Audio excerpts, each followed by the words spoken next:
Dabo says the Tigers are ready to get back in the fight. We'll talk about it right here on Locked on Clemson.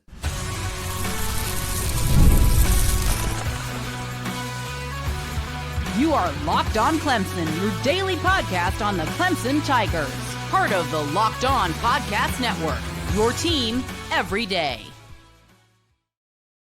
What's up, Tiger fans? Morgan Thomas here, Clemson fan, Clemson grad, host and producer of Locked on Clemson, part-time host and producer over on 105.5 FM The Roar. Thank you so much for making Locked on Clemson your first listen of the day. We are part of the Locked on Podcast Network, your team every day. And if you're new to the show, welcome in. If you're an everydayer, thank you so much. You know how we do it here Monday through Friday, exclusive Clemson content all throughout the week.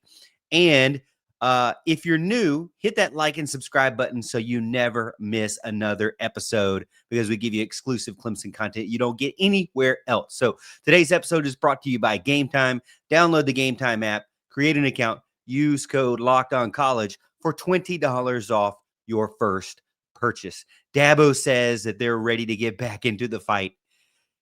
After a bye week that we had to sit on a loss against SMU, it feels pretty frustrating to have to be 2 bye weeks this year, where we were worried about coming out of the bye week, but now going into the bye week, you had to sit on losses going in 2 bye weeks now this year.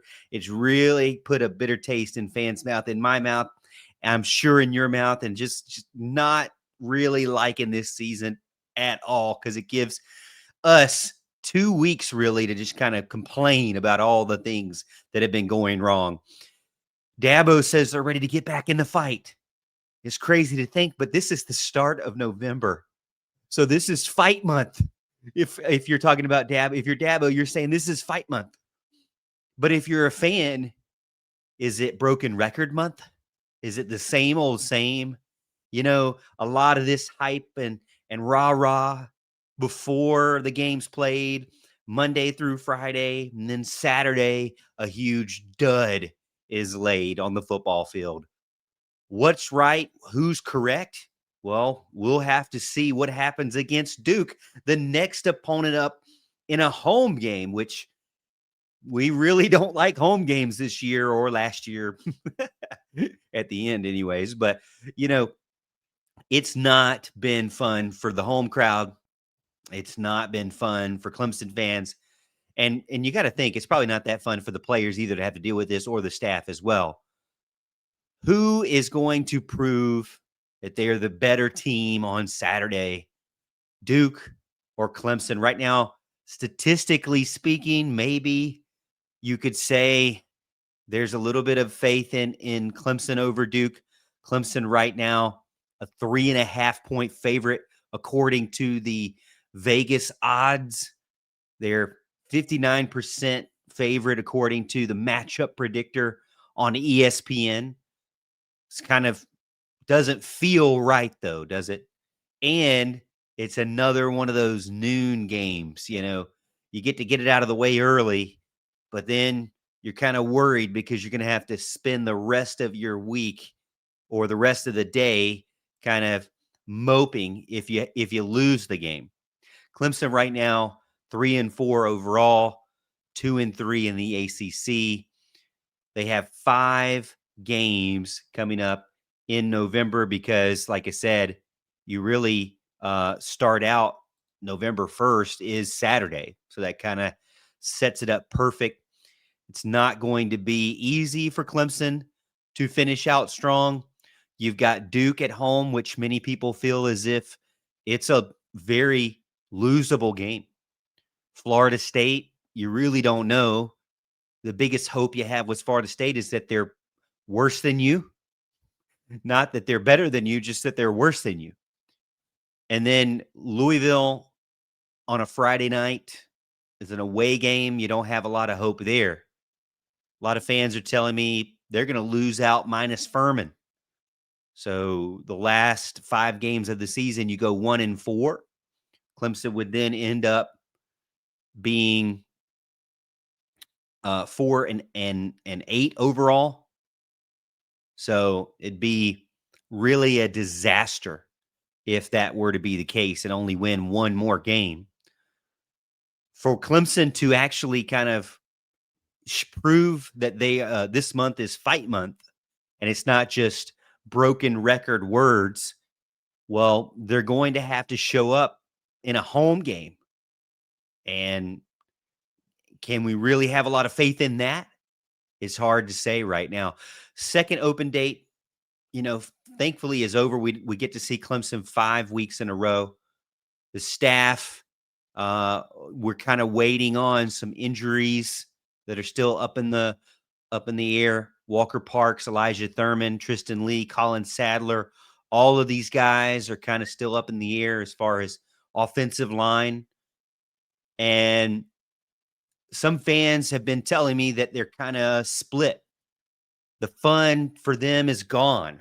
We win, we dance. You don't even really want to dance. You don't really want to get excited for this game. You're not looking forward to Saturday like you used to. A lot of fans say the fun is gone. A lot of other fans are saying, the fun is still there because it's their favorite team. It's Clemson. It's still Clemson. Still fun to go to the game and enjoy the environment because you don't get many home games. But they want their team to be physical and respond appropriately to having extra time to prepare for this game. November could really define this season and change the offseason narrative. If that fight that Dabo Swinney is talking about is actually real, and it can maybe adjust a little bit on what they need to change in the offseason and the areas that they need to improve in moving forward. I mean, the biggest thing, I start a lot about offense because I do think the offense is still got a lot of problems. So mentioning that offensive line, but I'll start with the defense first. The defense has got to figure something out to stop the explosive plays, eliminate the big busts that they're having, eliminate, if you could just statistically speaking, stop them from converting 3 first downs that they normally would convert, that Clemson would normally allow. Limit some of those deep shots that maybe convert a third and long. Limit a run that could convert a third and long. Anytime that you can limit those first downs, as I mentioned, Clemson's about 20-ish overall in the whole game on first downs allowed. They need to be in like that 16 to 17 range or better. And this Duke team is not going to be an easy one to do that. Clemson has been very much a bend, don't break type of defense, but Duke is going to take shots. Dabo mentioned that he believes that you could count on 5 to 7 big time shots in a game from Darien Mensah, their quarterback. We'll talk about him in segment 2, so you want to stick around for that. But the biggest thing is you got to stop allowing big explosive plays to just kind of keep you on the field, converting third downs, getting into the first down, just big giant busts. And the secondary has been extremely exposed, as we've talked about and noted a lot. How are they going to rotate? Tom Allen, in my opinion, called out Mickey Kahn for not rotating his safeties, not getting his backup safeties ready enough, and exposing Khalil Barnes to too many snaps. So Mickey Kahn, it's time for you to step up and address that. Your defensive coordinator specifically talked about your position group and playing too many snaps and not having any depth. So it's time for you to address that. The same goes for speed on the linebackers. Ben Boulware's got to figure out faster linebackers. We know Sammy Brown's good. Wade Woodaz gets exposed a lot. And if there's situations where you need a faster guy out there, I don't care if they're 5'5", but if they're faster, then they'll be able to cut off and seal off the edges a little bit better. So In a lot of ways, that speed was an indictment on Ben Boulware and his group of guys playing out of position, playing slow, playing bad angles. Same thing goes for the defensive front. They've got to get pressure. You know, they're not getting any pressure. A lot of what Tom Allen said was that they lack speed, so they can't play man as well. But I think a lot of it also is that they lack pressure from the defense as well. Fight is definitely a buzzword. I don't want to see fight in November. I really want to see the team show up in November, because this team has the talent. They have good players. All of them need to show up and show what they can do and finish this season out right. Not just make it a bunch of grandstanding from the coaches. All right, coming up in segment 2, we're going to talk about the Duke scouting report and Darien Mensah and the big problem he presents for the Tigers. The NBA is back, and there's no better place to get in on the action than with FanDuel, the official sports betting partner of the NBA. Even if you miss the start of a game or want to ride a hot hand, the FanDuel has live bets with everything from who will score next to fourth quarter comebacks. Plus, you can even combine your live bets with a same game parlay for a shot at a bigger payout. It keeps everything exciting, especially when your team's making that late push. And I've seen my friends send me their screenshots. I think that's really fun. Send your FanDuel screenshot and show what you're playing this weekend. Send it to me over on X at the Morgan T Show, and I'll check it out, and it'll be a good time. Right now, FanDuel is giving new customers $300 in bonus bets when your first $5 bet wins. So head over to FanDuel.com and sign up and play your game with FanDuel, the official sports betting partner of the NBA. Duke's Darien Mensah is a great distributor of the football, one of the better quarterbacks that Clemson is going to face this season or has faced this season. Faxon Childress on 105.5 The Roar has said that he believes Darien Mensah is the best quarterback in the ACC. I'd probably agree with that, considering, I would probably say Haynes King's up there as well. But Darian Mensah is definitely one of the better quarterbacks in the ACC. If Steve Angeli hadn't have been injured, I really liked what Steve Angeli was bringing to the table before he got injured against Clemson. If you give Darian Mensah open space, he is going to take it and really attack you. And that's what I worry about with Clemson, is because we've seen with the defense, they've had lapses in coverage. They've had miscommunications where guys have been wide open. They've had guys playing out of position, being a little bit too aggressive out of their zones. And they're having to stick into these zones while still wanting to play man in some cases, but the speed is just not there, as Tom Allen is saying.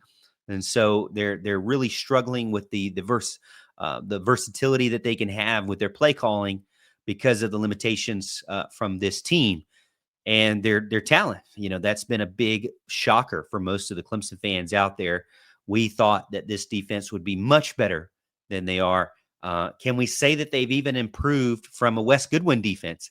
It's hard to say because they were places where they look bad and times when places where they look good and times where they look good are quickly overshadowed by bad plays and mistakes and just lack of any kind of fight, it seems like, as we mentioned from segment 1. Duke, Mensah leads the ACC yards per game, touchdowns, efficiency, completions, national top 10 in all those categories. Duke is very RPO-heavy, moves the launch point, and again, as Dabo mentioned, hunts those 5 to 7 big-time vertical shots downfield. And Clemson's going to have to play conservatively on the back end because they're lacking in the speed over the top. So what can Clemson do? What kind of plan of attack can Clemson do going into this weekend? Well, they've talked to us about some of the ideas that I think they've kind of hinted at here and there. Show too high shell, disguise what you can in pre-snap, maybe disguise and come out in more conservative look to spin it late before the snap or right at the snap. You don't want to expose yourself to a very obvious play call for a quarterback like Darien Mensah or a very obvious scheme. But the problem that you have with Clemson is the more you try to disguise what you're doing and, you're telling them to look conservative, play aggressive, it warrants times where the players are going to look in the backfield and get caught not keeping up with, their assignments. And so this secondary is going to be tested very early on in this game and very often in this game. And for a Clemson fan base that's seen what we've seen and knows what we have, it is a concern for sure. I can see where a lot of fans don't believe that 3.5 point favorite Vegas line. A lot of fans don't believe the home field advantage right now for this team either. So you can't even give. Typically, my old saying is give a team a field goal for home field advantage, but it's hard to even say that this Clemson team could get that. The edges in this game have got to be very good. They've got to be playing one of their best games. Will Helt and TJ Parker, it's just so inconsistent there. Helt's been leading the way.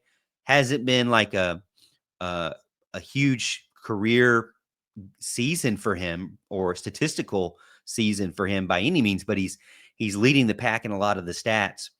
TJ Parker has been, borderline a bust this season compared to what he did last season. So the edge rushers have to be able to keep Darien Mensah in check.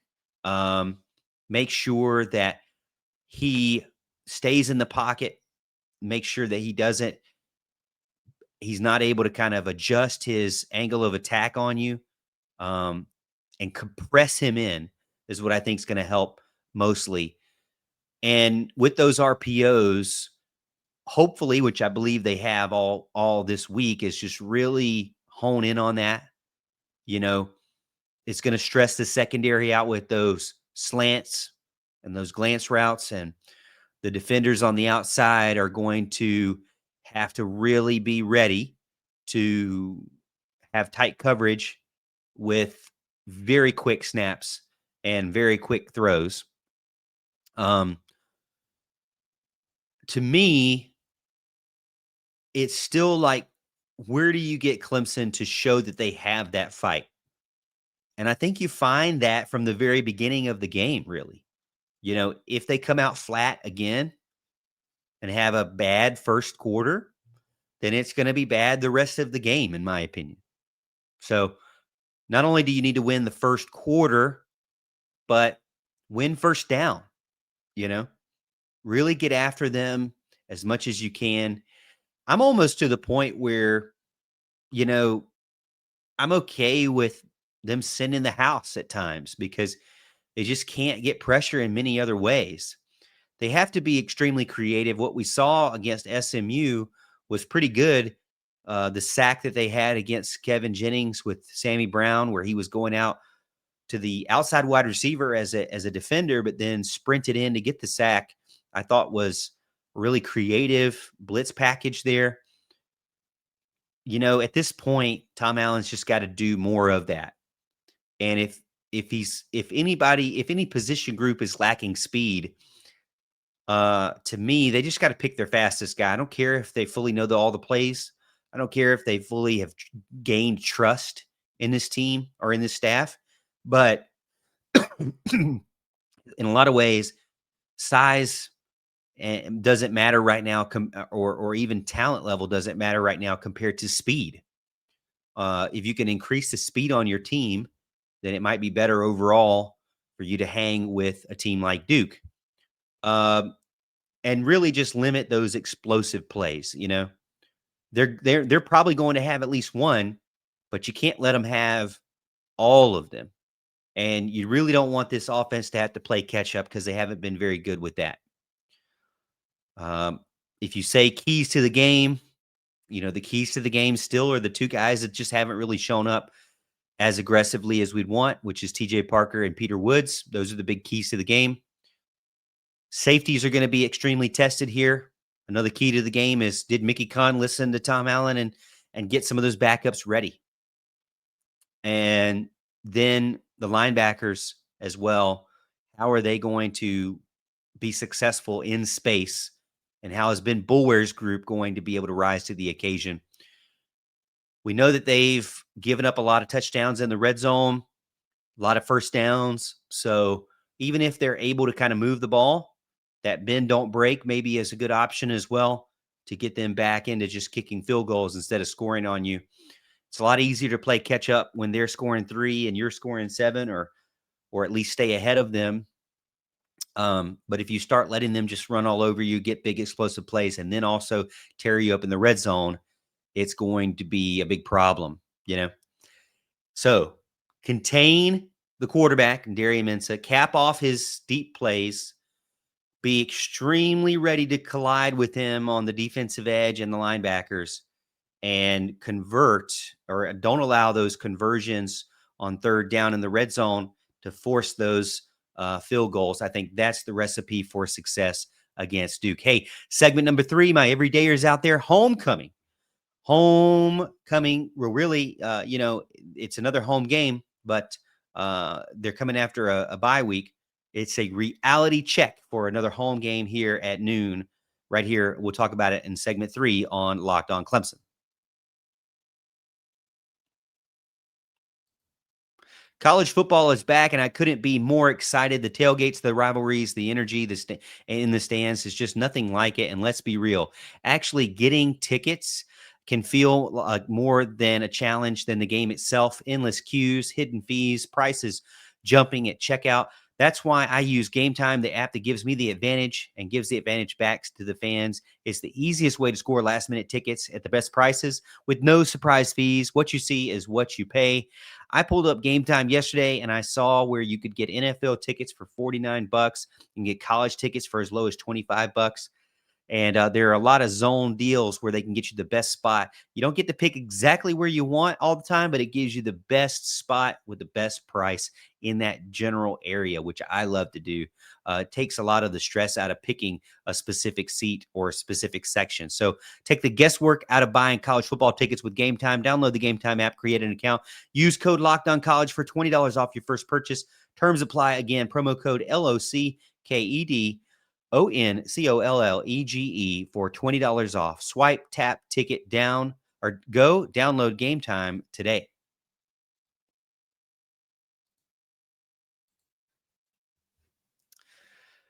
Another home game. Hopefully it'll be fun. A lot of the fans out there in the comments maybe not looking as forward to this game. The timeline that I have is not super thrilled. A noon start. The fan base is uneasy, arguing with each other. 3 wins. Right now, they need 3 more wins for to be able to play a game in December. And again, you have a noon game on ACC Network. You're going to have West Durham. You're going to have Steve Adazio. The crazy thing about Steve Adazio, he did the last game, and he was just extremely blunt. I liked the combo between Durham and Adazio, because to me, Adazio's much better of a color commentator than some of the other guys that Durham's had, because he just brings a lot of head coach level knowledge that you really want in your color commentator. So I'm looking forward to what Steve Adazio says, even though last time he called a Clemson game, he just talked about he pointed out all the things that kind of make you just want to bang your head against a wall. But I think it'll be great analysis, at least, win or lose, if you're watching the game on television. Will there be still 80-something thousand fans there? A lot of people are telling me that they're not going, whether they sell their ticket or not. A thinner crowd could cause some problems. That's why I'm not really giving Clemson the benefit of the doubt of that 3 points. So when you look at that Vegas spread of 3.5 points, they may be giving it because of that home field advantage. There are a lot of people that's saying they may not come to this game, not only because they really aren't thrilled with the team and the start, but just because they want to send a message to the staff and to the administration that what this season has been about has been not acceptable for the Clemson fan base. And it goes back to my thought of it really is a weird season just because nobody expected this. Nobody expected this type of team, this type of roster to do this or to act this way or perform this way. And nobody expected a staff like this to allow it for this long or even build a team like this in the offseason. College football is so different now, and it's so easy to, basically reset certain position groups.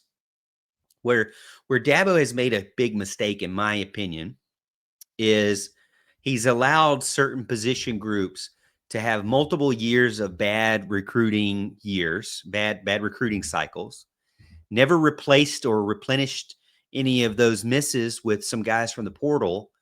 And those guys that were the third and fourth and fifth pick on the board for Clemson are the ones now that are starting for Clemson. And so those guys were never really intended to be starters for this team. And even though they have a lot of experience, what we're seeing is the competition has better talent. We thought they had talent, but really what they had is experience. And they're missing some of that talent. So the fan base is frustrated, and it makes sense. But Clemson needs to win 3 games in these last 5 games that I told you about. They got 5 straight games to go. They need to win 3 out of the 5. They got to beat Duke at home, that's for sure, to be able to get them to 4-4. And that helps you greatly.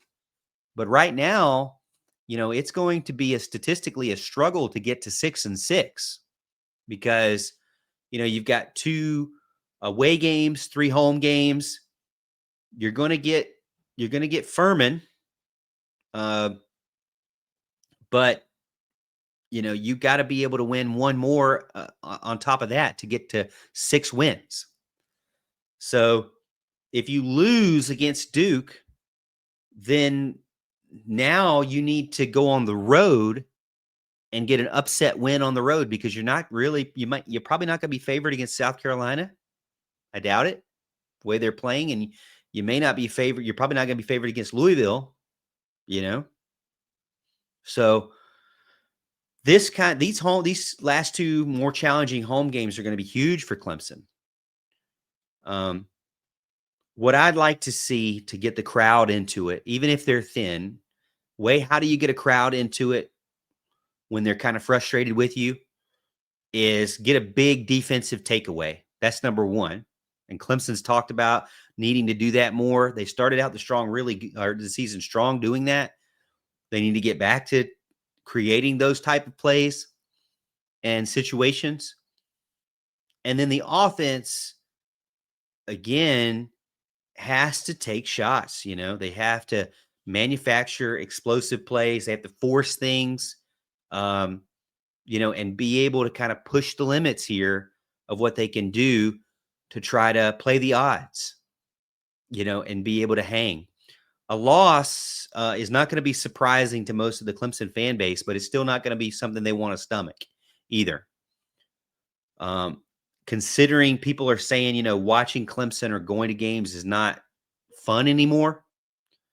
The way you can make it fun is win games.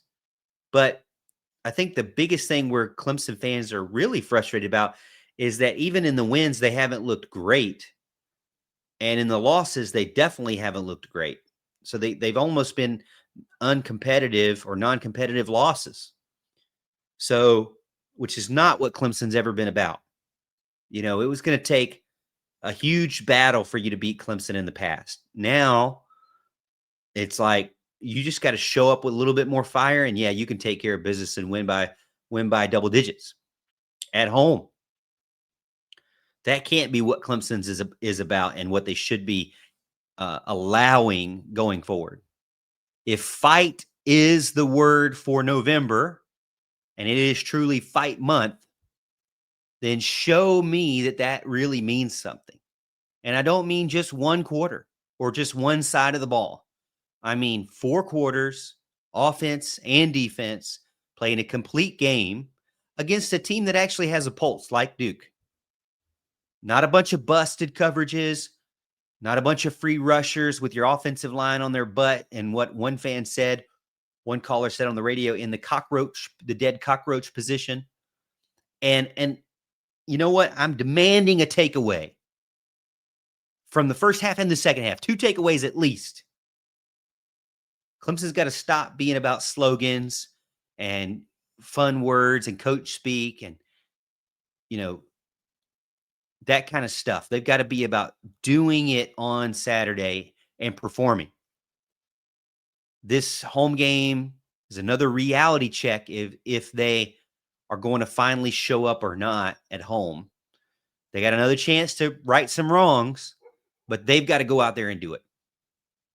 Hey, thank you so much for making Locked On Clemson your first listen of the day. For your second listen, don't forget to check out Locked On ACC. Kenton Gibbs and Alex Dono break down the most interesting conference in college sports, from the rivalries to the championships to every game in between. Find Locked On ACC on YouTube or wherever you listen to podcasts. And as always, Tiger fans, we'll see you tomorrow, and we'll see you at the top of the hill.